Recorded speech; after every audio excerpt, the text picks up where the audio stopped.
പ്രവാചകൻ ജീവിതത്തിൽ ഒരിക്കലും തറാവീഹ് നിസ്കരിച്ചതായിട്ട് എനിക്കറിയില്ല. തറാവീഹ് എന്ന് പറയുന്ന ഒരു നിസ്കാരം ഉള്ളതായിട്ട് തന്നെ അറിയില്ല. ഈ പേരാരിട്ടെന്നും അറിയില്ല. ഇല്ലാത്ത നിസ്കാരത്തിന്റെ ജാതകമാണ് ഇവർ പരിശോധിച്ചുകൊണ്ടിരിക്കുന്നത്. തറാവീഹ് എന്ന് പറഞ്ഞ നിസ്കാരമുണ്ട്.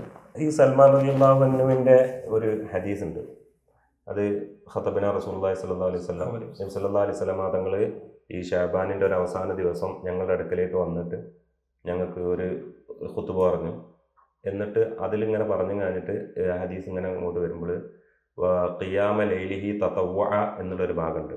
അതായത് ആ റമദാനിൽ ഒരു പ്രത്യേകമായ സുന്നത്ത് നിസ്കാരത്തെ ഷറആക്കിയിരിക്കുന്നു എന്നാണ് അതിൻ്റെ അർത്ഥം. അന്നപ്പോൾ സിയാമുഹു ഫരീദ, അന്ന് ആ റമദാനിൽ നോമ്പ് നിർബന്ധമാക്കിയിരിക്കുന്നു. റമദാനിൽ ഒരു പ്രത്യേകമായിക്കൊണ്ടൊരു നോമ്പാണല്ലോ.